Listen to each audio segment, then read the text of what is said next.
Before we continue with Luke and Eleanor's story, I invite you to subscribe to our channel and follow this tale to the very end. Leave a comment telling me what city you're watching from so I can see how far our story has traveled. Now let's return to Redstone. Luke's heart hammered against his ribs. He'd built this moment in his mind for months, the gentle nod of greeting, the shy smile, the comfortable silence as they rode back to his ranch in the buckboard. No fuss, no questions. Just two people starting a quiet life together. The coach door swung open. Eleanor stepped down in a cloud of dust and determination, her green eyes sweeping the station like a general surveying new territory. She wore a traveling dress the color of desert sage, and her dark hair refused to stay pinned under her hat. Before Luke could offer his hand, she'd gathered her skirts and jumped the last step to the ground. Luke Caldwell. She didn't phrase it as a question. I'm Eleanor. Your letters didn't mention you were this tall. Ma'am, how far is the ranch? I'd like to see it before dark. She turned to the driver. My trunk, please. The large one has my books. Luke blinked. Books? For the library I'm planning. She smiled then, but it wasn't the demure smile he'd imagined. It was the smile of someone who'd already decided how things would be. You do have a spare room I can use. Well, yes, but... Excellent. We can discuss the modifications over supper. I assume you have someone who cooks? I cook for myself. Eleanor's eyebrows rose. Then I suppose we'll both be learning new things. She gestured to her trunk. Shall we? The ride to the ranch stretched out in a way Luke hadn't anticipated. Eleanor filled every mile with questions. How many head of cattle? What condition were the grazing lands? Had he considered diversifying? Did the ranch have a name? It's just the ranch, Luke said, gripping the reins tighter than necessary. Everything needs a name, Luke. Otherwise, how do you speak about it with pride?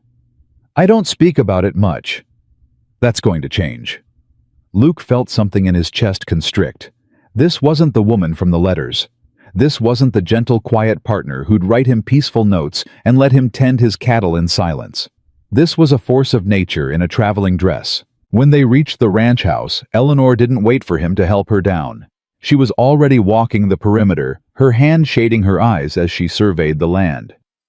The fencing needs work, she called out. And that barn door hangs crooked. How's the well water? It's fine. Luke carried her trunk to the porch, suddenly feeling like a visitor to his own property. Eleanor, I need to. Tell me you expected someone different. She turned to face him. I know, Luke. I read your letters too. You wanted quiet. You wanted simple. But simple doesn't build anything worth having. I've built this ranch. You've maintained it. There's a difference. She walked past him into the house, and Luke heard her sharp intake of breath. When did you last clean these windows? I clean them when they need cleaning. They need cleaning. She set her reticule on the table and began unpinning her hat. But first we eat, then we talk. Then tomorrow we start making changes. Changes to what? Eleanor looked at him, then really looked at him, and Luke felt exposed in a way he hadn't since he was a boy. To everything, Luke. Everything that's kept you hiding out here like the world might swallow you whole if you show your face in it. That first supper was the longest meal of Luke's life. Eleanor asked about his parents, his childhood, why he'd never married before. She asked about the town, the neighbors, the land prices, the cattle market. I don't talk about these things, Luke said, finally pushing his plate away. Why not? Because they're private. Private or painful. Luke stood. I'm going to check on the horses. Running won't make me disappear, Luke Caldwell. Eleanor's voice followed him to the door. I'm here now. I'm your wife in the eyes of the law and the eyes of God. And I didn't come all this way to watch you hide from your own life. In the barn, Luke pressed his forehead against his mare's neck and tried to understand what had happened. He'd sent for a quiet woman. He'd been promised a quiet woman. Instead, he'd gotten a hurricane with opinions. Talking to the horses now. Eleanor's voice came from the barn door. They're better listeners than most people, I'll grant you that. What do you want from me? Luke turned to face her. I want you to want something, Luke. Anything. More than just getting through another day. She moved closer, and in the dim light of the barn, her face softened. Your letters were beautiful. Lonely, but beautiful. You wrote about sunsets and the sound of cattle settling for the night. You wrote about the land like it was a living thing. But you never wrote about yourself. Not really. There's nothing to write about. That's the saddest thing I've ever heard a man say. Eleanor reached out and touched his arm. I'm not here to hurt you, Luke, but I'm not here to disappear into your silence either. I'm here to be your partner, your equal, and that means you're going to have to let me in. Luke pulled away. I didn't ask for a partner. I asked for a wife. Then you asked for the wrong thing. Eleanor's voice hardened.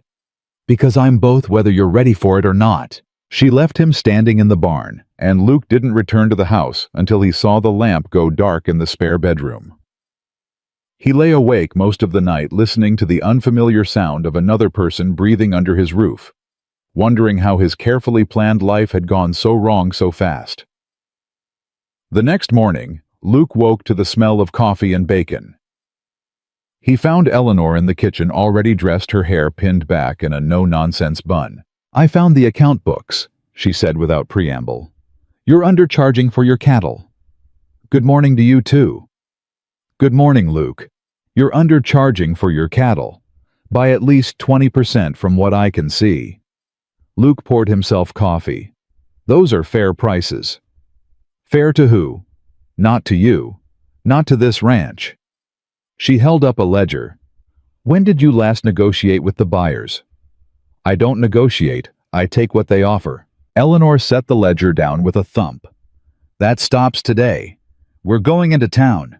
You're going to introduce me to these buyers, and I'm going to watch you negotiate a better price. Or I'm going to do it myself. You can't what? Can't do math, can't read a market report. Can't see when a man's being taken advantage of because he's too proud to fight for what he's worth. Eleanor crossed her arms. I can do all of those things, Luke, and I will. The ride into Redstone was tense. Luke kept his eyes on the road while Eleanor watched the landscape like she was memorizing every detail. Who owns that land? She asked, pointing to a stretch of grassland north of town. Old Man Peterson. Why? It's going to waste. Does he use it? He's 80 years old. He doesn't use anything anymore. Then someone should make him an offer. Luke's hands tightened on the reins. We don't have money for buying land. We will, once we stop giving our cattle away. Eleanor smiled. You'll see, Luke. 6 months from now, this ranch will be turning a profit you never dreamed of. I don't dream of profit. I dream of peace. You can have both. Eleanor's voice softened. But first you have to wake up. In town, Luke introduced Eleanor to the merchants and ranchers he'd known for years. She shook hands like a man looked people straight in the eye and asked questions that made Luke want to sink through the floorboards. How much are you paying for Luke's beef? She asked Tom Harrison, the main cattle buyer. Tom laughed. That's between me and Luke, ma'am. Not anymore. I'm his wife, his partner, and I'm asking you a simple question. Eleanor didn't smile. How much? Tom looked at Luke. Luke looked at his boots. $40 a head, Tom said finally. The market price in Tucson is $55, Eleanor said. I checked before I came west. Why are you paying Luke $15 less than market value? Transportation costs, risk, the usual. The usual robbery, you mean? Eleanor pulled a folded newspaper from her bag. Here's last week's market report. $55. So, here's what's going to happen, Mr. Harrison. You're going to pay Luke $50 a head starting with the next herd. That gives you $5 for your trouble. If you don't like it, we'll find a buyer who will. Tom's face reddened. Now see here, I see perfectly well. Eleanor's voice could have cut glass. I see a man who's been underpaying my husband for years because he knew Luke wouldn't fight back. But I'm here now, and I fight. The silence in the general store was absolute. Every eye was on Eleanor, then on Luke, then back to Eleanor. Tom Harrison cleared his throat. I'll need to think about it. You have until Saturday. Eleanor turned to Luke. Shall we go? I want to see the land office before lunch. Outside, Luke finally found his voice. You can't talk to people like that. I just did. Tom Harrison has been buying my cattle for 10 years. Then he's stolen $15,000 from you over that time, maybe more. Eleanor stopped walking and faced him. Luke, listen to me. These men respect strength. They don't respect meekness. You've been meek so long you've forgotten there's another way to be. I haven't forgotten anything. Then why are you letting them rob you blind? Eleanor's eyes blazed.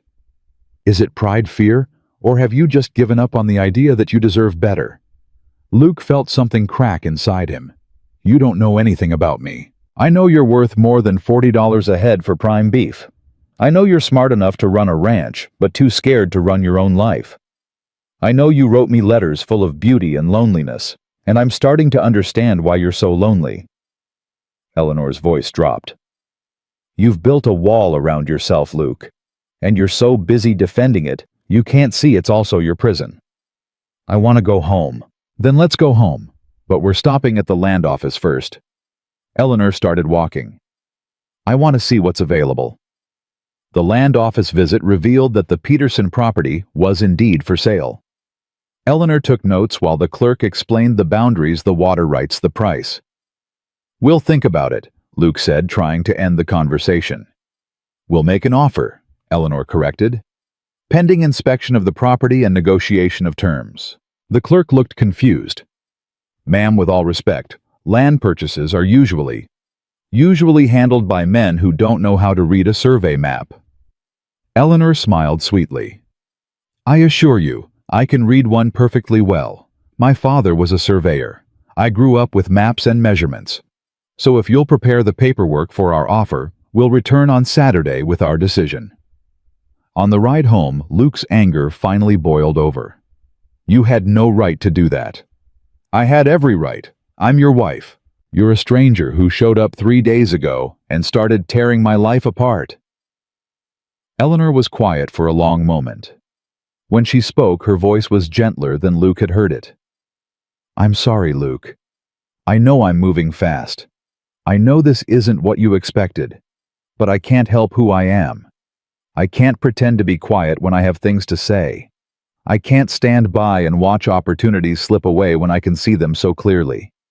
Maybe I didn't want those opportunities, or maybe you were just too tired to reach for them. Eleanor touched his arm. Let me ask you something. When did you last feel excited about something? Anything? Luke couldn't answer. He tried to remember, but the years blurred together in a haze of routine and resignation. That's what I thought, Eleanor said softly. You've been surviving, Luke. Just surviving. And I'm here to remind you that's not enough. Not for you. Not for anyone. That night after supper, Eleanor pulled out a map and spread it across the kitchen table. Look at this. The Peterson land connects to your northern boundary. If we combine the properties, we'd have access to the river year-round. We could double our herd, triple it eventually. With what money? With the money we'll save from getting fair prices for our cattle. With the money we'll make from selling beef to the new mining camps opening up west of here. Eleanor's finger traced routes on the map. The railroad is coming, Luke. In 2 years, maybe 3, there'll be a line running right through this valley. Land prices will explode. Cattle prices will explode. But only for the ranchers who are ready. Only for the ones who planned ahead. Luke studied the map despite himself. How do you know all this? I read newspapers. I ask questions. I pay attention. Eleanor looked up at him. And I had a father who taught me that information is power. He lost everything in the panic of '73 because he didn't see it coming. I swore I'd never be that blind. So you came west to make money. I came west to build a life. Money is just the tool. The life is what matters. Eleanor's voice softened. I came west because your letters told me you had land and honor and loneliness. I figured 2 out of 3 wasn't bad, but I also figured maybe I could help with the third. By turning everything upside down, by showing you there's more to life than just enduring it. Eleanor folded the map. I know I'm pushing too hard. I know I'm scaring you. But Luke, I'm scared too. I'm scared of wasting my life being quiet in a corner while the world passes by. I'm scared of looking back someday and realizing I was too afraid to try. Luke saw something in her eyes, then vulnerability beneath all that fierce determination. What are you afraid of? Being invisible, being forgotten, being one of those women who shrinks herself down to fit into someone else's idea of who she should be. Eleanor's hands trembled slightly as she refolded the map. I've spent my whole life being told I'm too much, too loud, too opinionated, too ambitious. Your letters were the first time someone seemed to want me without wanting to change me first. But I didn't know who you were, not really. Neither did I in your letters. We were both selling ourselves as something easier than the truth. Eleanor met his eyes. But we're here now. This is the truth. This is who we are. And we have to decide if we can work with that or if we made a mistake. Luke felt the weight of the questions settle over him like a heavy coat. Had they made a mistake? Everything in him screamed, yes. She was too much, too fast, too different from what he'd wanted. But a small voice buried under years of quiet and caution whispered something else. What if she's right? What if you've been half alive so long you don't remember what living feels like? I need time, Luke said finally. I need to think. Take your time. But while you're thinking, I'm going to keep working. Because time doesn't stop just because we're figuring things out. Eleanor stood. Good night, Luke. She left him at the table with the map and his thoughts. Luke stared at the lines and boundaries until they blurred, trying to reconcile the life he'd planned with the reality sitting in his spare bedroom. The next few days fell into an uneasy rhythm. Eleanor worked through the ranch accounts, made lists, wrote letters to cattle buyers and land agents. Luke tended the cattle and tried to maintain some sense of normalcy. They spoke little, but the air between them crackled with unfinished conversations. On Saturday, Tom Harrison sent word. He'd meet Luke's price, $50 a head. Eleanor didn't gloat. She simply marked it in the ledger and moved on to the next challenge. But Luke saw the satisfaction in her eyes, the quiet pride. That evening, he found her on the porch, watching the sunset paint the mountains gold and crimson. You were right, Luke said. About the cattle prices. I usually am. About business anyway. Eleanor glanced at him. About people I'm still learning. What are you learning about me? Eleanor was quiet for a moment. That you're stronger than you think you are. But you've been strong in the wrong direction, strong at keeping the world out, instead of strong at building something in it. And what about you? What am I learning about you? That I'm scared of silence because I'm afraid if I stop moving, stop talking, stop planning, I'll disappear. That all the noise is just me trying to prove I exist. Eleanor's voice cracked slightly. My mother was quiet. She disappeared into my father's shadow until there was nothing left of her. I swore I'd never do that. But maybe I've gone so far the other direction that I can't stop even when I should. Luke sat down beside her. For the first time since she'd arrived, the space between them felt less like a battlefield and more like a bridge. I don't want you to disappear, Luke said slowly. But I don't know how to keep up with you either. Then maybe we meet in the middle. Eleanor turned to him. Maybe I slow down a little. And maybe you speed up a little. And maybe we figure out what our life looks like instead of what either of us thought it would be. That sounds harder than what I planned. Everything worth having is harder than the easy way. Eleanor smiled. But I promise you this, Luke Caldwell. I'll never lie to you. I'll never pretend to be less than I am. And I'll never stop believing we can build something extraordinary together if you'll just let me try. Luke looked out at the land he'd worked for 20 years. The land that had been enough when enough was all he'd allowed himself to want. Eleanor was offering him more. More risk. More chaos. More life. All right, he said finally. We'll try it your way. For now. Eleanor's face lit up like sunrise. You won't regret this. I already do. But Luke was almost smiling when he said it. That's the spirit. Eleanor stood and brushed off her skirt. Now come inside. We have plans to make and land to buy and a future to build. And Luke. This is just the beginning. The beginning came faster than Luke expected. Monday morning, Eleanor was up before dawn with a list that covered 3 pages. The Peterson land inspection is tomorrow. Tom Harrison wants to see our herd on Wednesday, and the lumberyard needs our order for the new barn repairs by Friday. Luke poured his coffee and tried to remember when he'd agreed to repair the barn. The barn's fine. The barn is a liability. One strong wind and that door comes off completely. Eleanor didn't look up from her list. I've already got quotes from 2 suppliers. We'll go with whichever one can deliver fastest. Eleanor. And we need to hire help.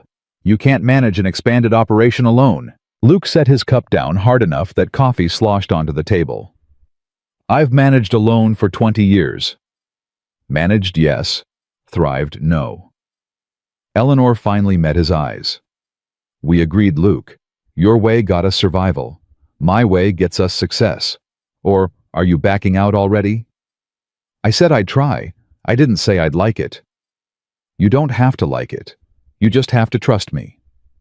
She handed him a portion of the list. Here's what you need to do today. I'll handle the rest. Luke stared at the tasks written in her neat handwriting. Half of them made sense. The other half made his head hurt. What's a market analysis report? Information about cattle prices in 3 territories. I need to know where we can get the best return. Eleanor pulled on her riding gloves. I'm taking the buckboard to town. I'll be back by supper. You're going alone, unless you want to come with me and listen to me talk to merchants for 6 hours. Eleanor raised an eyebrow. I didn't think so. Don't worry, Luke.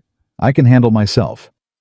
She was gone before he could argue, leaving him with a list and a growing sense that his life was no longer his own. By Wednesday, Luke had to admit Eleanor got things done.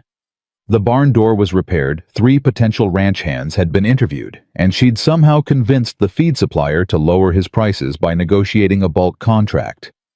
But every victory came with a cost: his peace of mind. You offered them how much? Luke stared at the contract Eleanor had written up for the new hands. Fair wages for fair work. If you underpay, you get poor quality help. If you pay well, you get loyalty and hard work. Eleanor signed the papers. James Wilson starts Monday. He's worked cattle for 15 years and comes with excellent references. I don't need references to know if a man can work. No, but I do. And since we're partners, my standards matter too. Eleanor's voice carried an edge. James has a wife and 3 children. He's steady, reliable, and desperate for good work. We're giving him that. In return, he'll help us double this operation. Luke wanted to argue, but the logic was sound. He hated that the logic was sound. Tom Harrison arrived that afternoon to inspect the herd.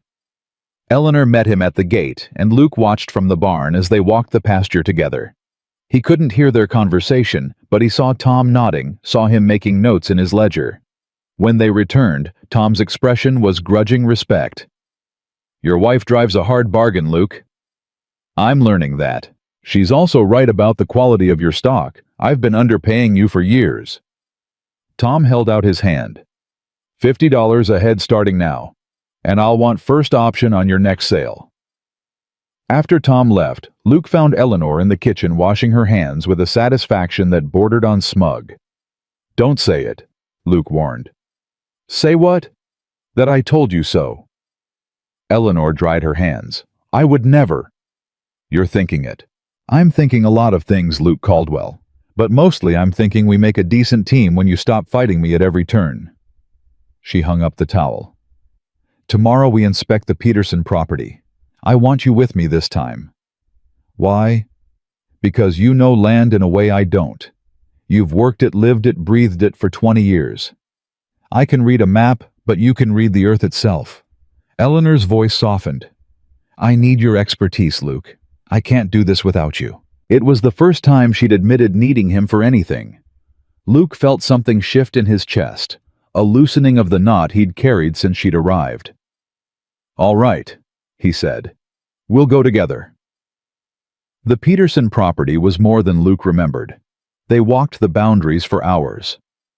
Eleanor taking notes while Luke examined the soil, the water sources, the natural shelter for livestock. What do you think? Eleanor asked, as they stood on a ridge overlooking both properties. I think it's good land. Better than good. Luke pointed to the river. Year-round water access. Natural windbreaks. Grazing could support twice what Peterson ever ran on it. But it's expensive and risky. We'd be stretching ourselves thin to make the purchase. Eleanor turned to face him. Everything worth having comes with risk, Luke. The question isn't whether we can afford it. The question is whether we can afford not to take it. That's easy to say when it's not your life's work on the line. It is my life's work. This ranch is mine too now. Your risk is my risk. Eleanor's eyes blazed. And I'm willing to take it if you are. Luke looked out at the land, at the future Eleanor was painting with her words and her plans. Part of him wanted to say no, to retreat to the safety of what he knew. But another part, the part that had been slowly waking up since she'd arrived, wanted to say yes. We'll make an offer, Luke said finally. But we do it smart. We negotiate. We don't pay a penny more than the land is worth. Eleanor's smile was brilliant. Now you're talking like a partner. The negotiation with Peterson's lawyer took 3 days and left Luke exhausted. Eleanor was relentless, questioning every clause, every term, every dollar. She found loopholes in the contract, insisted on mineral rights, demanded a payment plan that wouldn't bankrupt them if the cattle market crashed. Your wife is remarkable, the lawyer said to Luke during a break. I've been doing this 30 years, and I've never seen anyone negotiate like that. She's something, Luke agreed, though he couldn't quite decide if remarkable was the right word. On the 3rd day, they signed the papers. The Peterson property was theirs to be paid off over 5 years, with terms Eleanor had structured to give them breathing room. That night, Luke found Eleanor at the kitchen table, her head in her hands. You all right? He asked. I'm terrified. Eleanor's voice was muffled. What if I'm wrong? What if I've pushed us into something we can't handle? What if... Hey! Luke sat down across from her. You were the one telling me to take risks. You can't back out now. Eleanor looked up, and Luke saw tears in her eyes. I know how to talk like I'm confident, Luke. I've been doing it my whole life, but inside I'm just as scared as you are. More scared maybe because I'm the one who pushed for this. It was the first real vulnerability she'd shown him, and Luke felt something in him respond to it. We'll figure it out together. That's what partners do, right? I hope so. Eleanor wiped her eyes. Because I've bet everything on us. Everything. The next morning, James Wilson arrived with his family. His wife Sarah was quiet but capable, and she took one look at Eleanor's kitchen and immediately started making suggestions for improvement. I hope you don't mind, Sarah said. But if you're going to be feeding ranch hands, you'll need better organization. I don't mind at all. Eleanor's relief was visible. I'm good with numbers and negotiations, but cooking for a crew is beyond me. Then we'll work together. You run the business, I'll run the kitchen. Sarah smiled. My James says your husband is fair but quiet, and you're the opposite.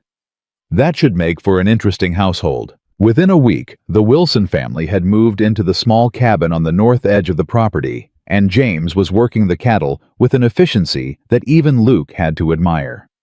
Sarah transformed the kitchen into an operation that could feed 6 people 3 times a day without breaking stride. But the expansion brought new problems.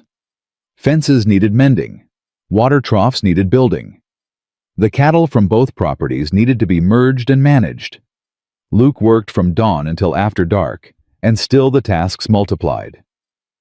We need more help, Eleanor said one evening. We just hired James. We need 3 more like him. Maybe 4. Eleanor showed him the numbers. The combined herd is too large for 2 men to manage alone. We're losing efficiency, losing time, and time is money. More wages means less profit. Short-term, yes. Long-term, no. Eleanor's finger traced the columns in her ledger. Properly managed, this operation can support 8 employees and still turn a profit that's triple what you made alone. But we have to invest now to see returns later. Luke felt his frustration building. You're spending money we don't have on a future that might not come. I'm investing in a future we're building together. There's a difference. Eleanor closed the ledger. But if you want to do this your way, say so now. I'll back off. I'll be the quiet wife you wanted. But I won't watch this opportunity slip away without saying something. I never said I wanted you to be quiet.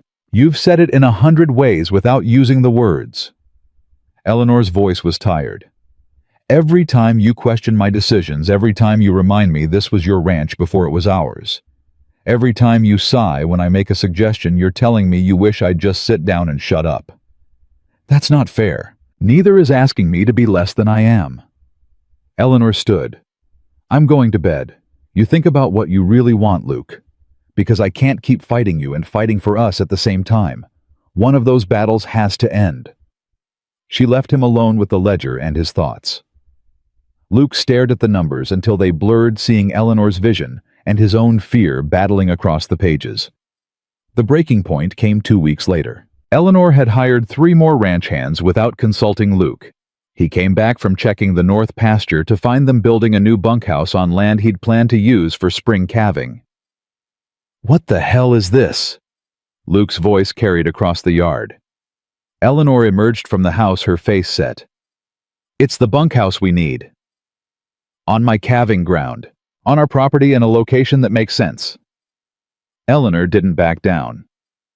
The spring calving can happen in the south pasture. It's better sheltered anyway. You don't know anything about calving. Then teach me, but don't stand there and tell me I can't make decisions about our ranch. Eleanor's voice rose. I'm your wife, Luke, your partner. That means I get a say in what happens here. The new ranch hands had stopped working, watching the argument unfold. Luke felt humiliation burn through him. Not here, not in front of them. Then stop treating me like hired help in front of them. Eleanor's eyes blazed. You want my business sense when it makes you money, but you want me silent when I make decisions you don't like. That's not how this works. Luke turned and walked away. He didn't trust himself to speak without saying something he'd regret. He saddled his horse and rode out to the furthest edge of the property, where the land met the mountains, and the silence was absolute. He stayed there until sunset, wrestling with feelings he couldn't name. Anger, fear, pride, shame. Eleanor was right about so much, and that made it worse somehow. She'd increased their profit, expanded their land, brought efficiency to an operation that had been stagnant for years. But every improvement felt like an indictment of how he'd been doing things before. When Luke returned to the ranch, it was full dark. Light spilled from the kitchen window, and he could hear voices inside, Eleanor and Sarah talking, laughing about something. The sound of it made his chest ache. He found Eleanor alone on the porch, wrapped in a shawl against the evening chill. I'm sorry, Luke said. Eleanor didn't look at him. For what specifically? For making you feel like you don't belong here, for questioning every decision, for being too proud to admit you're good at this. Luke sat down beside her. You were right. About all of it. The prices, the land, the help we needed. You saw what I couldn't see because I was too busy being afraid. Afraid of what? Of changing, of failing, of proving that I'm not as good at this as I thought I was. Luke's voice cracked. This ranch is all I have, Eleanor. It's all I am.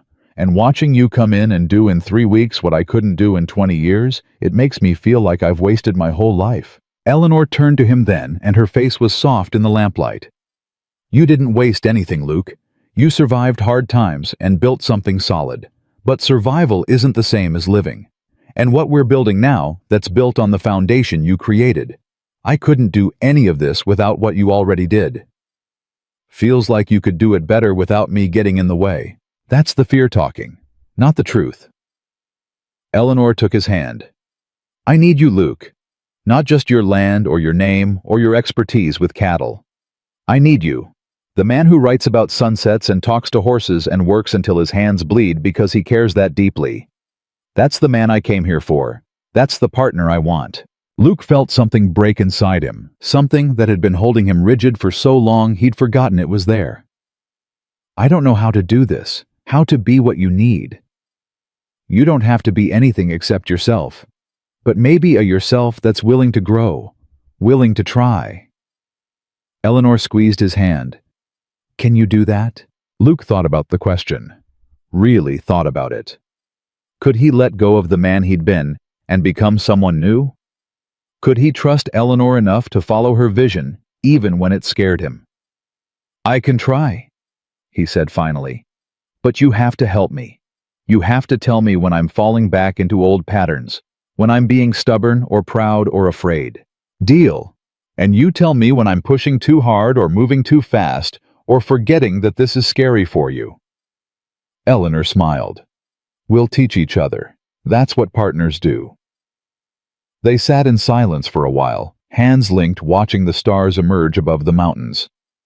It wasn't peace exactly, but it was something close, something like hope. The bunkhouse does make more sense where you put it, Luke said finally. Eleanor laughed. I know, but thank you for saying it. And the south pasture is better for calving. I know that too. You're insufferable. I know that most of all. Eleanor leaned her head on his shoulder. But you're stuck with me now, Luke Caldwell. For better or worse, we're in this together. Luke felt the weight of her against him, the warmth of her, the absolute certainty in her voice. For the first time since she'd stepped off that stagecoach, he didn't wish she was someone else. He just wished he was brave enough to keep up with who she was. Tomorrow we start fresh, Eleanor said. You teach me about calving. I teach you about market projections. We build this ranch into something neither of us could build alone. And if we fail, then we fail together. But we won't fail, Luke. We're too stubborn for that. Eleanor sat up and looked at him. Both of us. Luke almost smiled. That might be the first thing we actually agree on. The fresh start lasted exactly 4 days. Luke woke Friday morning to find Eleanor's side of the bed empty. They'd started sharing the main bedroom 3 nights ago, a quiet shift that neither of them had discussed, but both had accepted. Now the cold sheets told him she'd been up for hours. He found her in the barn with James, both of them studying a cow that was breathing hard and lying on her side. She's early, James said. 3 weeks at least. Can we save the calf? Eleanor's voice was tight. Maybe, if we're lucky. James looked at Luke. You've done this more than me. What do you think? Luke knelt beside the cow, ran his hands along her swollen belly, felt the contractions. The calf's turned wrong. We'll have to help her. Tell me what to do, Eleanor said. You should go back to the house. This isn't... Tell me what to do, Luke.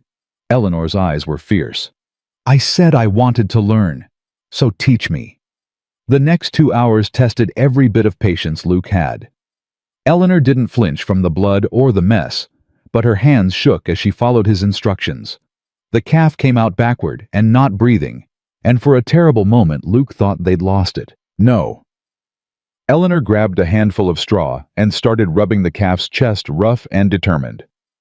Breathe. Come on, breathe. The calf gasped, coughed, gasped again. Eleanor sat back in the straw, her dress ruined, her hair falling out of its pins, tears streaming down her face. It's breathing. Luke, it's breathing. You did good. Luke's voice was rough. Real good. James took over the cleanup while Luke and Eleanor walked back to the house. She was shaking now, the adrenaline wearing off. I thought we'd lost it, Eleanor said. I thought I'd done something wrong and we'd lost it.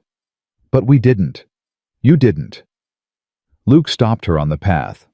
You saved that calf, Eleanor. Your stubbornness saved it. Eleanor laughed, a sound caught between tears and relief. Is that your way of saying I did well? It's my way of saying you belong here, on this ranch, in this life. Luke touched her face, wiping away a streak of dirt. I'm sorry it took me so long to see it. I'm sorry I pushed so hard you couldn't see anything else. Eleanor leaned into his hand. We're quite a pair, aren't we? Both too stubborn to quit, too scared to fully commit. Maybe that's what makes us work. They were still standing there when a rider came up the road fast. Luke recognized him, Charlie Porter from the feed store in town. Luke, Mrs. Caldwell. Charlie pulled his horse up short. There's trouble. Tom Harrison's accusing you of stealing his cattle. Eleanor's face went white. That's impossible. We haven't been anywhere near his land. He's saying different. Says he found 20 head of his stock mixed with yours on the Peterson property. Says you moved them there deliberate. Charlie looked between them. Sheriff's coming out tomorrow to investigate. Thought you should know. After Charlie left, Eleanor paced the kitchen like a caged animal. This is about the price negotiation. He's getting revenge. Tom Harrison's not that petty. Isn't he?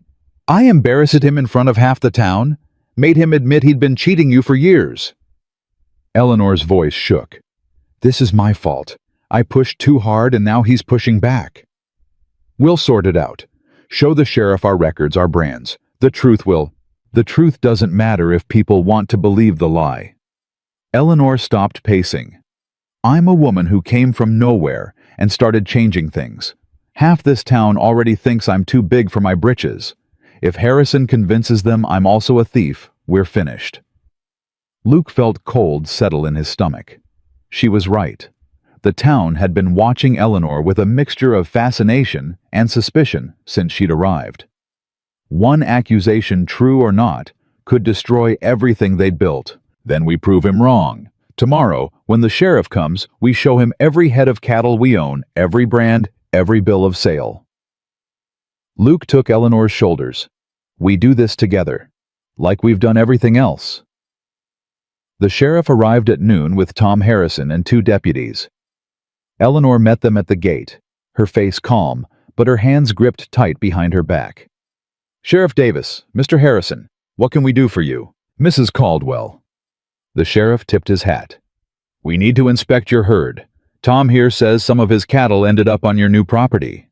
Then let's go look.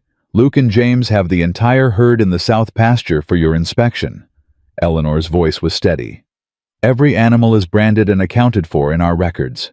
They rode out together a tense procession that felt more like a funeral than a fact-finding mission. Luke kept his eyes on Eleanor, watching her back stay straight, her chin stay high, even as Harrison made snide comments about women who didn't know their place. At the pasture, James had the cattle grouped and waiting. The sheriff began the inspection, checking brands against Harrison's description of his missing stock. An hour passed. Then 2. Sheriff. Harrison's voice carried an edge of desperation. Those 20 head had my brand, clear as day. I'm not seeing them, Tom. The sheriff wiped his brow. Every animal here is branded Caldwell or Peterson property transfer. Nothing with your mark. Then they're hiding them. Check the north pasture, the river property. Tom, I've checked everywhere. There's nothing here that's yours. The sheriff's patience was wearing thin. Are you sure about what you saw? Harrison's face flushed red. I know my own cattle. They were here 3 days ago. 3 days ago, these animals were being moved from the old Peterson place to this pasture. James Wilson supervised the transfer. We have witnesses. Eleanor pulled out a ledger. Every animal is documented here with the date of transfer, the brand mark, and the location it came from. Would you like to see? Harrison snatched the book and flipped through it, his anger growing with each page. This proves nothing. You could have written anything. Signed and witnessed by the land office, the feed store, and the bank. Eleanor's voice was ice. Unless you're accusing all of them of conspiracy. The sheriff took the ledger and studied it carefully. His expression shifted from skepticism to something like respect. Mrs. Caldwell, this is the most detailed cattle record I've ever seen. Every animal accounted for, every transfer documented. He looked at Harrison. Tom, I think you made a mistake. I didn't make any. You made a mistake. The sheriff's voice hardened. And you wasted my time and the Caldwell's time with false accusations. I suggest you apologize and we all go home. Harrison's jaw worked like he was chewing glass. This isn't over. Yes, it is. Eleanor stepped forward.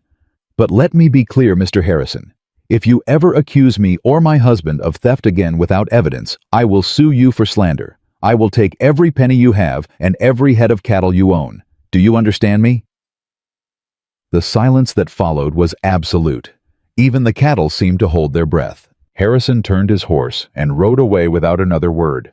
The deputies followed, leaving the sheriff alone with Luke and Eleanor.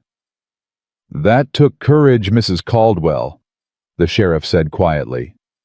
"Standing up to Tom like that. Most women wouldn't dare." "Most women aren't protecting everything they've built." Eleanor's voice shook slightly now that the danger had passed. "Thank you for being fair, Sheriff." After they'd all gone, Eleanor walked to the fence and gripped the top rail so hard her knuckles went white. "You're shaking," Luke said. "I'm furious, and scared, and relieved." Eleanor's voice broke. "He tried to destroy us, Luke. Over his wounded pride he tried to take everything. But he didn't. You stopped him." Luke put his hand over hers. "The way you stood there, the way you faced him down, I've never seen anything like it. I learned it from my father. He taught me that bullies only understand strength. Show them weakness, and they'll destroy you." Eleanor turned to him. "But I was terrified the whole time. My hands were shaking so badly I could barely hold that ledger." "I couldn't tell. You looked fearless. That's the trick. Looking fearless when you're falling apart inside." Eleanor leaned against him. "I'm so tired, Luke. Tired of fighting. Tired of proving myself. Tired of being strong when I just want to fall apart." Luke wrapped his arms around her, feeling her weight settle against him. "Then fall apart. I've got you." She did. Right there against the fence, Eleanor cried like he'd never heard her cry before. Deep, wrenching sobs that came from somewhere beyond exhaustion. Luke held her and let her break, because that's what she needed, and that's what he could finally give her. That night, Sarah Wilson came to the house with soup and bread and quiet understanding. "The men are talking," she said, "about what happened today, about how Mrs. Caldwell stood up to Harrison. They're saying she's tougher than most men they know." "She is," Luke said, "but she shouldn't have to be that tough all the time." "Maybe not, but the world doesn't give women much choice." Sarah set the food on the table. "My James says you're lucky to have her. Says she's got a head for business and a heart for people. That's rare." After Sarah left, Luke found Eleanor in their bedroom, staring at her reflection in the small mirror above the washstand. "What are you thinking?" he asked. "That I don't recognize myself anymore." Eleanor touched her face. "I came west to build a life, but I'm becoming someone I never planned to be. Harder, sharper, less forgiving. You're becoming who you need to be to survive. But what if I don't want to be that person? What if I wanted to be soft and gentle and all the things women are supposed to be?" Eleanor's voice cracked. "What if I'm tired of being the exception?" Luke moved behind her, so they were both reflected in the mirror. "Then be soft with me. Be gentle here in this room where no one else can see. But out there," he gestured toward the window, "out there you be exactly who you are. Because that person, that strong, fierce, brilliant person, is the one I'm falling in love with." Eleanor turned to face him. "What did you say?" "I said I'm falling in love with you. Not the quiet woman I thought I wanted. You. The real you." Luke cupped her face. "The you who negotiates like a general and saves calves and keeps records that could stand up in court. The you who's terrified but does it anyway. That's who I love." Eleanor kissed him. Then, and it was different from the careful kisses they'd shared before. This was desperate and real, and full of everything they'd been holding back. When they finally pulled apart, Eleanor was crying again, but these tears were different. "I love you too," she whispered. "God help me. I love you too." The next week brought a peace Luke hadn't expected.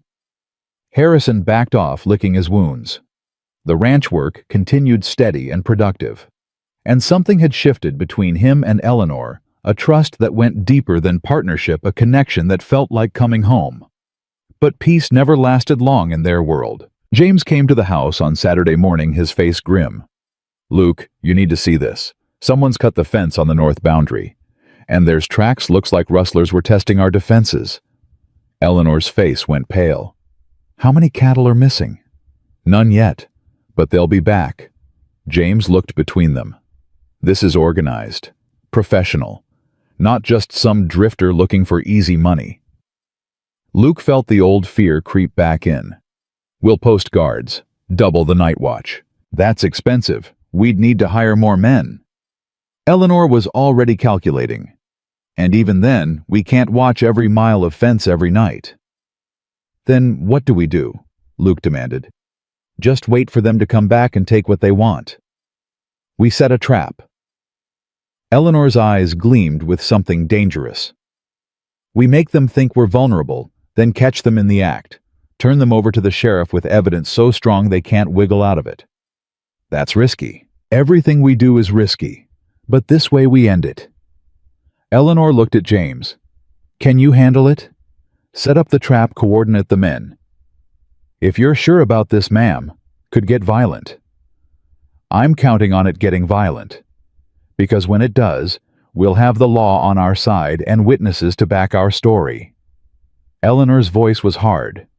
I'm tired of being a target. Time to become the hunter. Luke saw the change in her.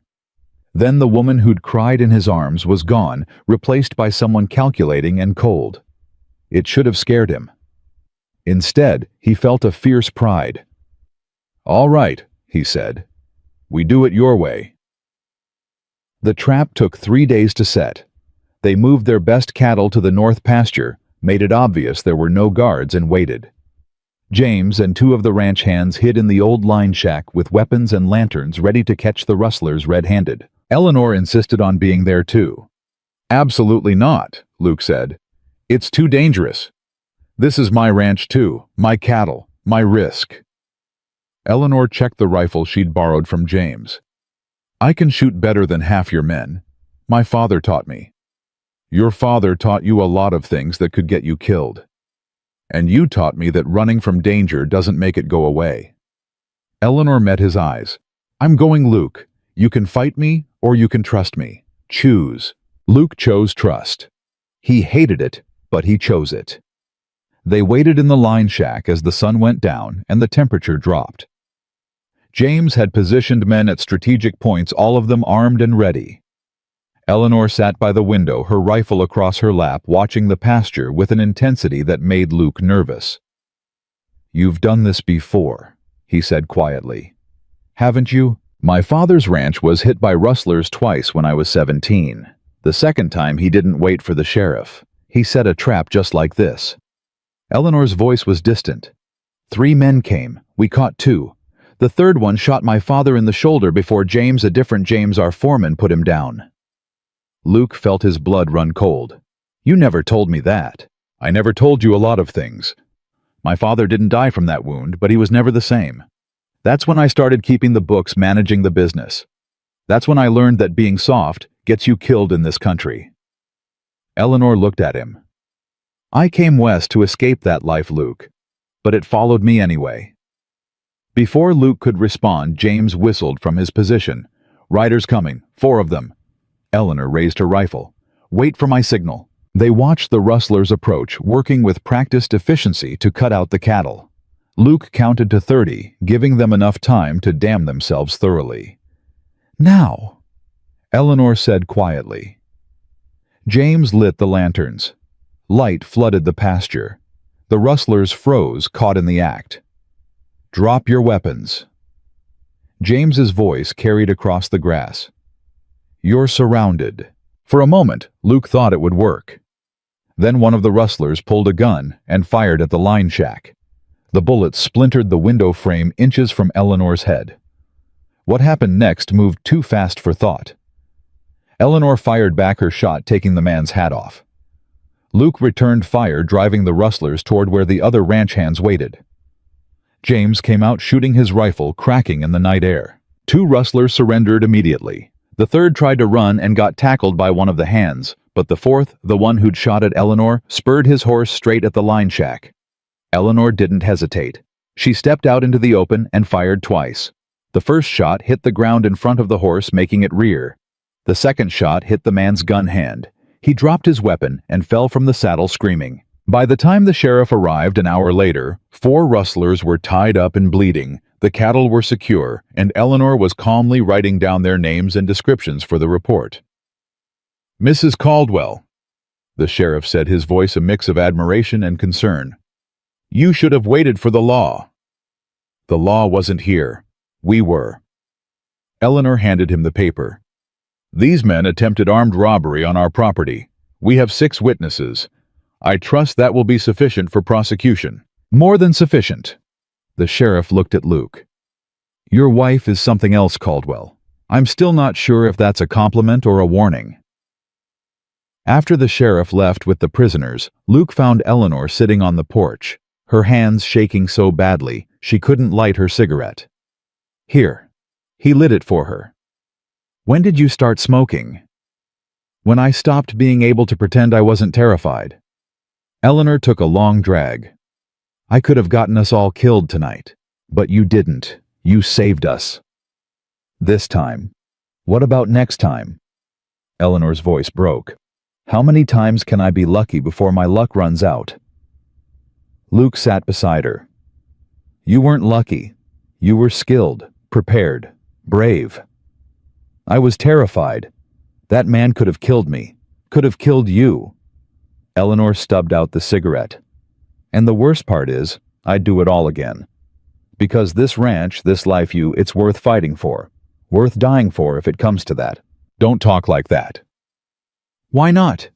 It's true. Eleanor looked at him. I love you, Luke Caldwell. And I love this life we're building. But I'm scared that loving something this much means I'll destroy it trying to protect it. Luke pulled her close. Then we'll be scared together. And we'll keep fighting together. And we'll trust that being partners means we're stronger than any threat that comes our way. Eleanor buried her face in his shoulder. Promise me something. Anything. Promise me that if I go too far, if I push too hard, if I become someone I shouldn't be, you'll tell me. You'll pull me back. Her voice was muffled. Because I'm afraid of losing myself in this fight. Afraid of becoming so hard that there's nothing soft left. I promise. And you promise me the same. Promise you'll tell me when I'm hiding, when I'm too afraid to take the risks we need to take. I promise. They sat together as the night deepened around them, 2 people who'd found each other by accident and were choosing each other every day, despite the fear. The ranch was quiet, now the cattle settled the danger past. But they both knew it was temporary. There would be more fights, more challenges, more moments where they'd have to choose between safety and growth. And they both knew which choice they'd make. Together.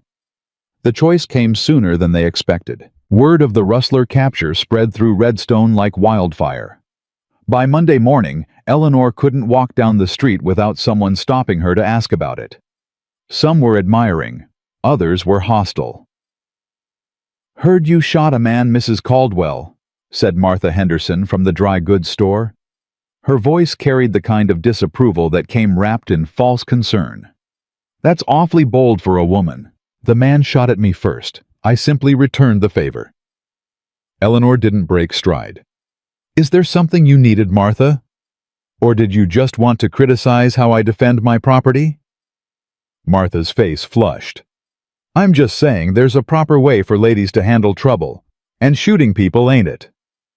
Then I suppose I'm not a proper lady. Eleanor smiled without warmth. Good day, Martha. Luke watched the exchange from across the street, feeling pride and worry war in his chest. Eleanor was winning battles but making enemies, and he didn't know which would cost them more in the long run. That afternoon, 3 ranchers came to the house. Big men with bigger opinions, led by Samuel Crawford, who owned the largest spread south of Redstone. Caldwell, Crawford said without preamble. We need to talk about your wife. What about her? Luke kept his voice level. She's making waves. Challenging prices, questioning the way we've done business for 20 years now, shooting men in the middle of the night. Crawford crossed his arms. Some of us are wondering if maybe she needs to understand how things work around here. She understands perfectly. She just doesn't agree with cheating and theft. Luke stepped between Crawford and the house. Was there something else? We're forming a cattlemen's association. Setting standards, fixing prices, controlling the market. Crawford pulled out a paper. We want you to join, but your wife can't be involved in the meetings. It's men's business. Then I'm not interested. You might want to reconsider. Ranchers who aren't part of the association might find it harder to sell their cattle. Buyers might not want to deal with outsiders. Luke felt anger rise hot in his throat. That's a threat. That's business. Join us on our terms or suffer the consequences. Crawford dropped the paper on the porch. You got until Friday to decide. After they left, Eleanor emerged from inside the house where she'd been listening. They're trying to freeze us out, force us to accept their control or starve. I won't sign that paper. You might have to. Eleanor's voice was tight. If they control the market and we can't sell our cattle, everything we've built collapses. So what do we do? Eleanor was quiet for a long moment, her mind working through possibilities. We go around them. Find new buyers, different markets. The railroad's coming, that means new opportunities, new customers who won't care about the local association. That's months away, maybe a year. We need to sell cattle now. Then we make them need us more than we need them. Eleanor grabbed her ledger. Look at the numbers. We have the largest combined herd in the county now. If we hold back our cattle, the buyers won't have enough stock to meet their contracts. They'll have to deal with us regardless of what Crawford says. Luke studied the figures, seeing her logic, but feeling the risk. That only works if we can afford to wait. If we miss a sales cycle, we might not recover. We won't miss it. We'll just change the terms. Eleanor's eyes gleamed. Let me handle this, Luke. Trust me one more time. He wanted to say no. Wanted to take the safe path, sign Crawford's paper, accept their terms. But he'd promised Eleanor he wouldn't hide from risk anymore. All right, do it your way. Eleanor spent the next 3 days writing letters to cattle buyers in 3 territories, offering exclusive contracts if they'd bypass the local association. She sent James to neighboring counties to spread word that the Caldwell Ranch was open for business on independent terms. And she waited. Friday came. Crawford returned expecting Luke's signature. We're not joining, Luke said simply. Crawford's face darkened. You're making a mistake, Caldwell. A big one. By this time next month, you'll be begging us to take you on any terms we offer. We'll see about that. Eleanor stepped out onto the porch. But Mr. Crawford, you might want to check with your buyers before you make threats. I believe you'll find they're rather interested in our cattle, exclusively interested in fact. Crawford's confidence wavered. What are you talking about? I'm talking about the contracts I've secured with 3 major buyers, guaranteeing them our entire stock for the next 18 months at prices slightly below what you're asking through your association. Prices that make us money and save them money, which means they have no reason to deal with you at all. Eleanor smiled. Turns out, when you try to control a market, the market finds ways around you. Those contracts aren't legal without association approval. Show me that in writing. Show me one law, one regulation, one piece of paper that says I need your permission to sell my own cattle. Eleanor's voice hardened. You can't, because it doesn't exist. You were trying to bully us into submission, and it didn't work. Crawford looked at Luke. You're going to let her talk to me like this? She's not saying anything I wouldn't say. Just saying it better. Luke crossed his arms. We're done here, Crawford. Get off my property. After Crawford stormed off, Luke turned to Eleanor. Please tell me those contracts are real. Every word, signed and witnessed. We're locked in for 18 months with guaranteed sales and prices 15% higher than what Crawford was offering. Eleanor's hands were shaking now that the confrontation was over. But I may have just made us the most hated ranch in the county. Good. Let them hate us, as long as they can't hurt us. But hurt came from unexpected directions. 2 days later, Sarah Wilson found Eleanor in the kitchen, her face streaked with tears. We have to leave. James says we have to leave. What? Why? Eleanor pulled Sarah into a chair. What happened? The other ranchers. They're saying terrible things about us working for you. Saying James is a traitor, that I'm helping a woman who doesn't know her place. Someone threw a rock through our window last night with a note saying we should get out before something worse happens. Sarah's voice broke. James says it's not worth it. Says we can find work somewhere else where people won't hate us. Eleanor felt fury and guilt twist together in her stomach. You're not leaving. I won't let them drive you away because of me. It's not just you, Mrs. Caldwell. It's what you represent. Change. Women having power. Things being different. Sarah wiped her eyes. These men are scared of you. And scared men are dangerous. Let me talk to James. Luke found them an hour later in the barn, Eleanor arguing with James while Sarah watched helplessly from the doorway. You can't quit, Eleanor was saying. I'll double your wages, triple them, whatever it takes. It's not about money, ma'am. It's about safety, about my family. James's voice was firm but regretful. I respect what you're doing here. I admire it, but I won't risk my wife and children for it. Then I'll make them stop. I'll go to every rancher in this county and make them see. Eleanor. Luke's voice cut through her desperation. Let him go. She turned to him, betrayal in her eyes.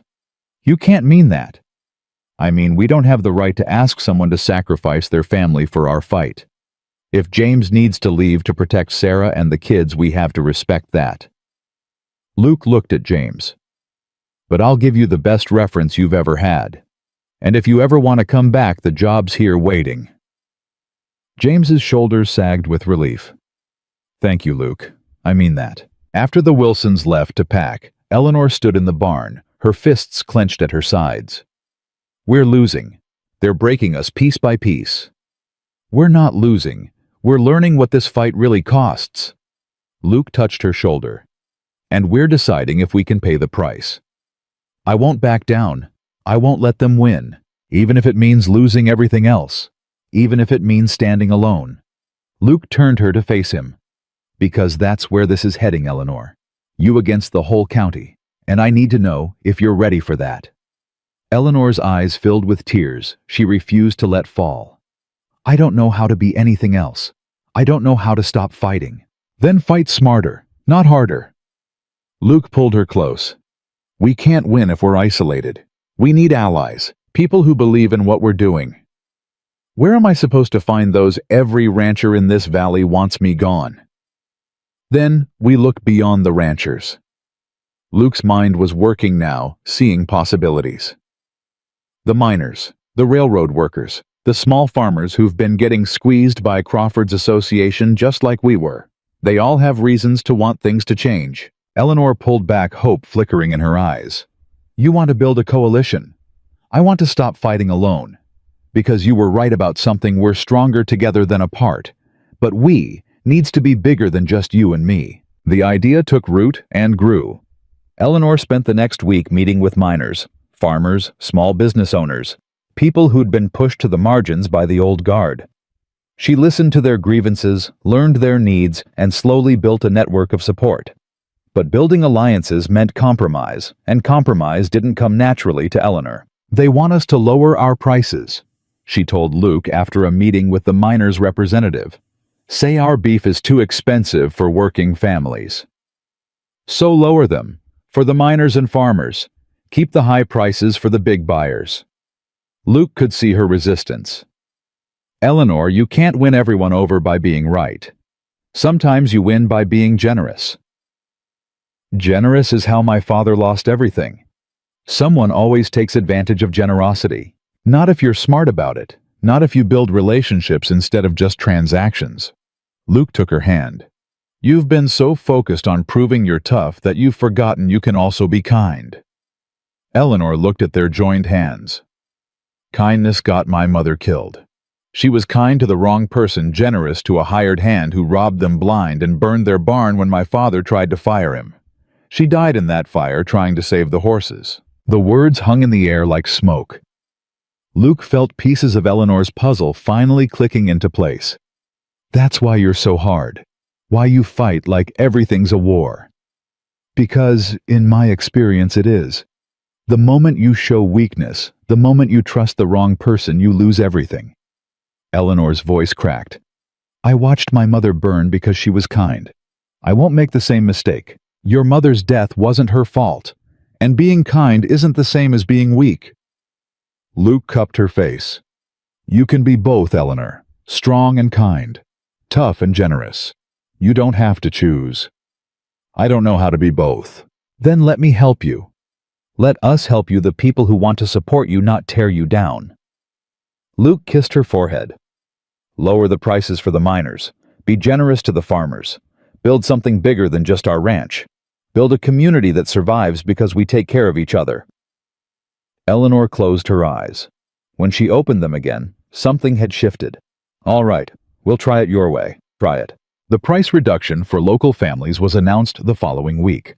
The response was immediate and overwhelming. Miners who'd been hostile suddenly tipped their hats when Eleanor passed. Farmers who'd avoided her started asking advice. The women of Redstone, who'd been the coldest of all, began to thaw. "Mrs. Caldwell," said Martha Henderson, stopping Eleanor outside the general store, "I owe you an apology. What you did for the working families, lowering your prices so they could afford good beef that took real character. I was wrong about you." Eleanor accepted the apology with grace she'd learned to manufacture. But that night alone with Luke, she let the mask fall. "I hate it," she said. "Hate that I had to prove I'm not a threat before they'd accept me. Hate that being smart and capable wasn't enough, I had to be charitable too." "You didn't have to do anything. You chose to. There's a difference." "Is there? Because it feels like I had to change who I am to survive here." "You didn't change who you are. You added to it, became more not less." Luke pulled her onto his lap. The Eleanor who negotiates hard deals, and the Eleanor who helps miners feed their families, they're both you, both real. Eleanor rested her head on his shoulder. "I'm so tired, Luke. Tired of fighting. Tired of proving myself. Tired of being the exception." "Then stop. Just for tonight, stop being exceptional. Be ordinary. Be mine." Luke kissed her. "Just mine." They made love that night with a tenderness that had been missing in their earlier desperate couplings. This wasn't about proving anything or claiming each other. This was about finding peace in the middle of a storm that never seemed to end. The storm broke 2 weeks later. Luke came back from town to find Eleanor in the study, her face white as she read a letter. "What is it?" "It's from my brother. My father died 3 weeks ago. Heart attack. He's been dead and buried and I didn't even know." Eleanor's hands shook. "Thomas says I need to come home. There's estate business, legal matters, things that can't be handled by letter." "Then we'll go, both of us." "No, you need to stay here, manage the ranch. I'll go alone." Eleanor was already closing herself off, rebuilding the walls she'd let down. "I'll be gone a month, maybe 2. "Eleanor, you just lost your father. You don't have to face that alone." "Yes, I do. Because if I break down out there, I might not be able to put myself back together. But if I go alone, if I handle it like business, I can survive it." Eleanor stood. "I leave on Monday's stage. James agreed to come back temporarily while I'm gone. He and Sarah will help you manage things." "I don't want help managing things. I want you to let me help you." Eleanor turned away. "I can't, Luke. I can't fall apart. Not now. Not when we've finally got things working. If I let myself grieve, if I let myself feel it, I won't be able to come back as the person you need me to be. I need you to be human, that's all. Just human. Human doesn't survive in this world. You know that." Eleanor's voice was harsh. "I learned that from my father. He taught me strength. He taught me how to fight. And now he's dead, and I have to honor that by being strong enough to handle it." Luke wanted to argue, wanted to break through the shell she was building around herself. But he could see it was too late. The woman who'd cried in his arms after the Rustler attack, who'd admitted her fears about losing herself, that woman was gone. The armor was back in place. "When you come back," Luke said carefully, "I'll be here, waiting for you. All of you, the strong parts and the broken parts. All of it." Eleanor nodded, but didn't speak. She was already somewhere else, already preparing for a battle. Luke couldn't fight with her. The days before her departure were strange and hollow. They spoke about ranch business, about contracts and cattle and contingency plans. They didn't speak about her father or her grief, or the fact that she was running away from the first real emotional challenge she couldn't solve with determination and sharp words. On Monday morning, Luke drove her to the stage stop. Her trunk was packed with appropriate morning clothes Sarah had helped her prepare. Her face was set in lines that could have been carved from stone. "I'll write when I can," Eleanor said. "I'll be here when you get back." She nodded, started to turn away, then stopped. "Luke, if I don't come back, if I can't come back." "You'll come back. You promised me, remember, we keep each other balanced. Can't do that if you're halfway across the country." Eleanor's facade cracked just slightly. "What if I go back there and realize I don't belong here anymore? What if I remember who I was before and can't return to who I've become? Then I'll come get you. I'll drag you back if I have to." Luke touched her face. "You're mine, Eleanor Caldwell. You don't get to run away from that." She kissed him, then hard and desperate, pouring everything she couldn't say into that single moment of connection. Then she pulled away and climbed into the stage without looking back. Luke watched until the coach disappeared around the bend, carrying away the woman he loved, and leaving him with a ranch that suddenly felt empty, despite being full of cattle and workers and purpose. James found him still standing there an hour later. "She'll be back," James said quietly. "Will she? Or will she realize she's been playing a part out here and decide to go back to being who she really is?" "With respect, Luke, who she really is includes you now. Includes this ranch. Includes everything you've built together." James clapped him on the shoulder. "Have faith. She's stronger than you think." "That's what I'm afraid of. That she's so strong she doesn't need me anymore." But Luke was wrong about that. He'd learn just how wrong in the weeks to come when Eleanor's letters started arriving, letters that showed him a side of her she'd never revealed before. Letters that broke his heart and healed it in the same breath. Letters that proved loving someone meant holding on even when they tried to push you away. Because Eleanor Caldwell was coming back. Changed, yes. Broken in new ways, yes. But coming back nonetheless. And when she did, they'd face together what neither of them could face alone. The truth about who they really were, and what they really meant to each other. The ranch could survive without her. Luke knew that now. The question was whether he could. The first letter arrived 6 days after Eleanor left. Luke recognized her handwriting on the envelope, but the words inside were nothing like the efficient business correspondence she'd sent before. This was different. Raw. "Luke? I'm sitting in my father's study surrounded by his papers, and I can't stop crying. Not because I miss him, though I do, but because I found his journal. He wrote about me. Pages and pages about his daughter who was too much like him, too stubborn, too angry, too afraid to be soft.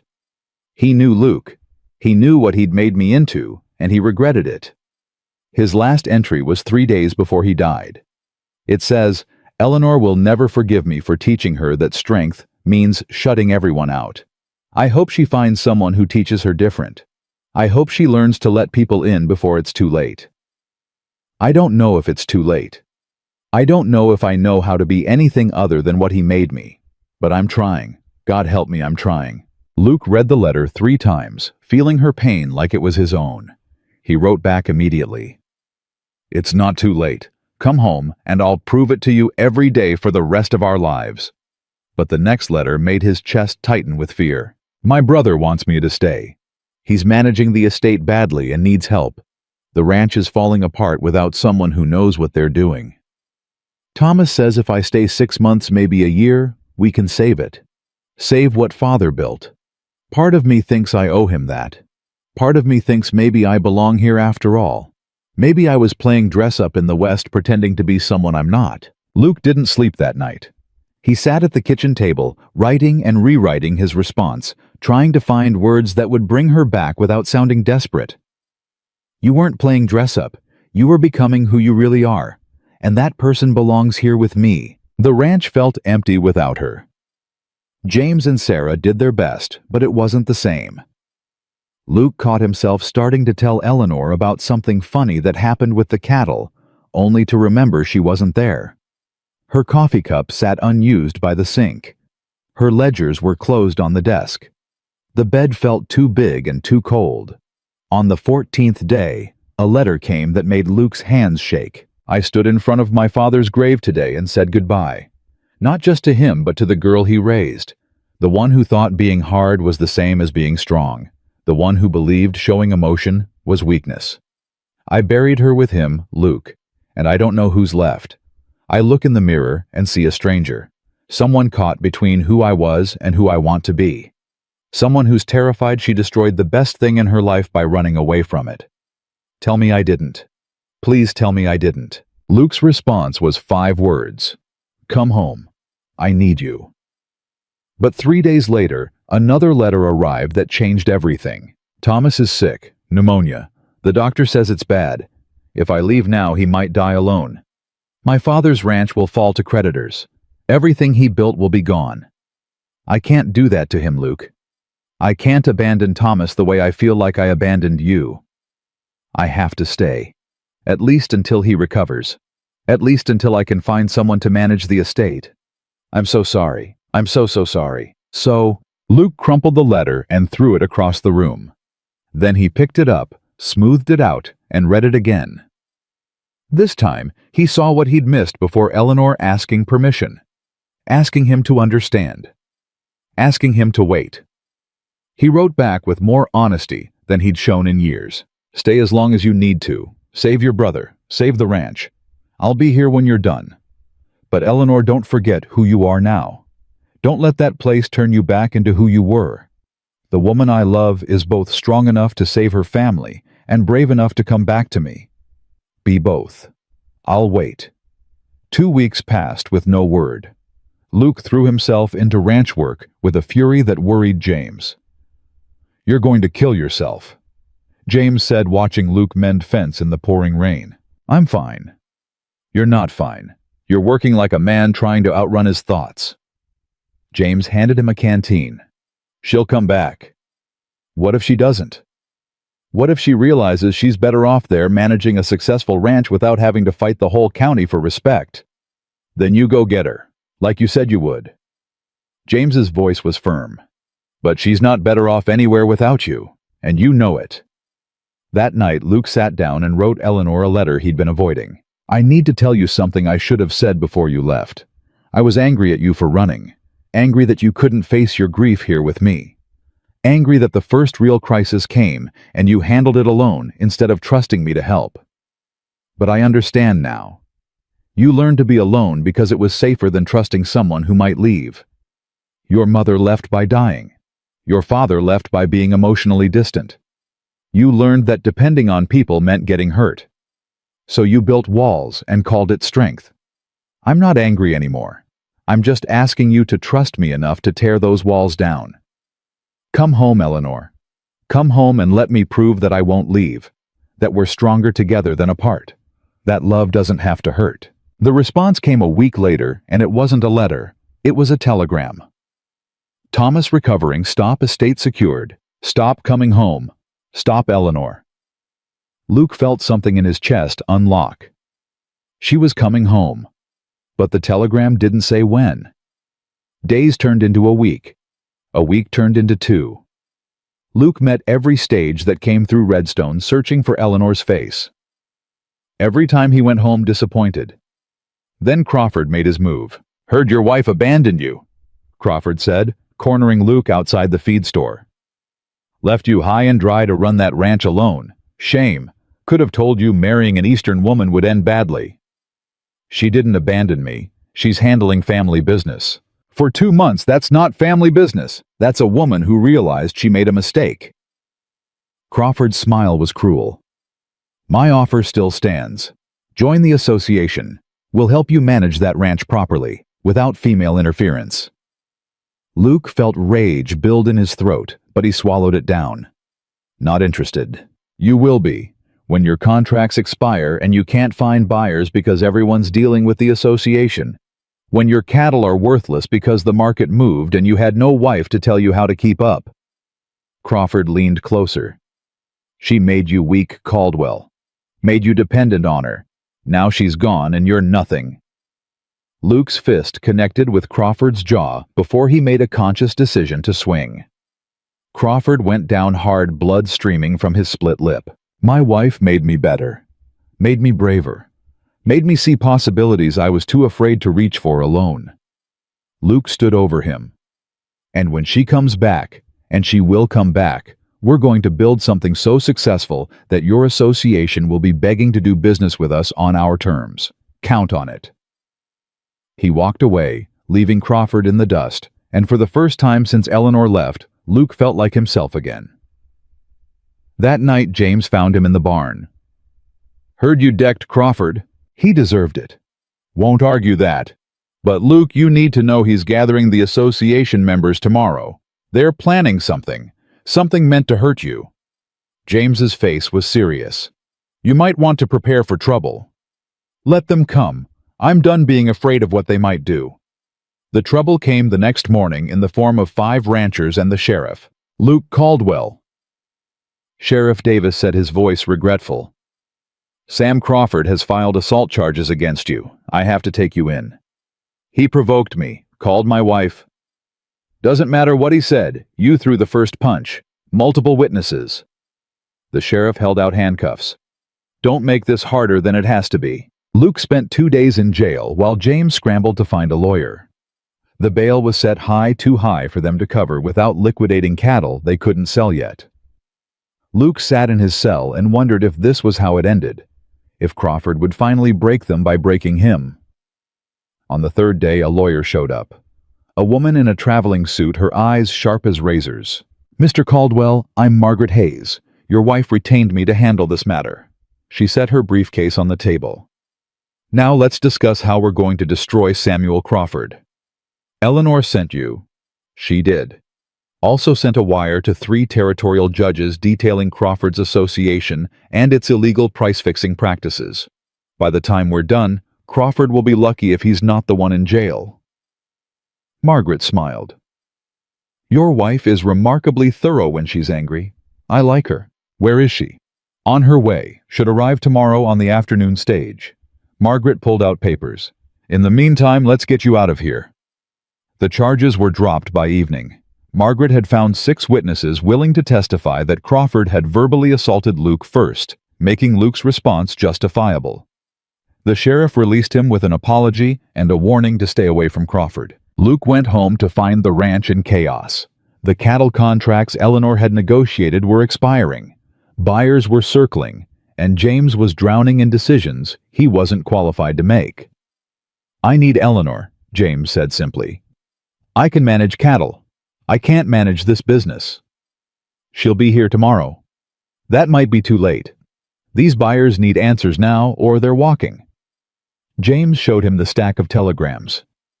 "I don't know what to tell them." Luke looked at the papers, seeing numbers and terms that made his head spin. A month ago, he would have frozen. Would have waited for Eleanor to fix it. But something had shifted in him during her absence. "Tell them we'll match any offer they get from the association plus 5%. Tell them Eleanor Caldwell guarantees the quality of our stock personally, and her reputation speaks for itself." Luke's voice was steady. "And tell them if they want to do business with winners instead of has-beens, they'll sign with us." James blinked. "You sure about that?" "No. But Eleanor would be. And right now that's good enough." The buyers signed, every single one of them. When Luke met the afternoon stage the next day, his heart was pounding so hard he thought his ribs might crack. The door opened. Eleanor stepped down. She looked different, thinner, tired. But her eyes found his immediately, and something in them made Luke's breath catch. "I'm sorry I took so long," Eleanor said. Luke crossed the distance between them and pulled her into his arms. "You came back. That's all that matters." Eleanor buried her face in his shoulder. "I almost didn't. I almost stayed. Thomas offered me half the estate if I'd manage it permanently. Security, respect, everything I thought I wanted. What changed your mind? I realized none of it meant anything without you. Without this life we're building." Eleanor pulled back to look at him. "I don't want to be the woman who manages everything perfectly and feels nothing. I want to be messy and scared and alive. I want to fight with you and love you and build something that matters more than just profit and success." "I signed the cattle contracts," Luke said, "without you. Used your name and your reputation to close the deals." Eleanor's eyes widened. "You did?" "I did. Probably made mistakes. Definitely overstepped. But I couldn't wait for you to fix everything anymore." Luke took her hands. I had to learn to be the partner you need, not just the man who depends on you. How did it go? See for yourself. Luke handed her the signed contracts. Eleanor read through them, her expression shifting from surprise to pride to something that looked like love. Luke, these are brilliant. You negotiated better terms than I would have. I just asked myself what you would do, then did it. That's the kindest thing anyone's ever said to me. Eleanor's voice cracked. While I was gone, I kept thinking about your letters, about how you said I could be both strong and soft. I didn't believe you. But then I watched Thomas recover, and I realized it was my softness that saved him. My willingness to stay and care and be vulnerable. My father's strength built a ranch. My mother's kindness built a family. I need to be both. You already are both. You just needed to see it. Eleanor kissed him then, and it felt like coming home after a long journey. When they finally pulled apart, she was crying. I missed you so much, she whispered. Every day I was gone, I missed you. Then don't leave again. Whatever comes, we face it together. Together, Eleanor agreed. Always together. They rode back to the ranch in comfortable silence, Eleanor's head on Luke's shoulder. When they arrived, Sarah came running out with the Wilsons' children behind her. Mrs. Caldwell, thank God you're back. We've been lost without you. Eleanor hugged Sarah tight. I'm sorry I stayed away so long. I had to learn something I couldn't learn here. What's that? That running from your problems doesn't solve them. It just postpones them. Eleanor looked at the ranch, her ranch with new eyes. I'm done running. This is my home. This is where I belong. That night, Eleanor and Luke sat on the porch watching the sunset paint the mountains in shades of gold and crimson.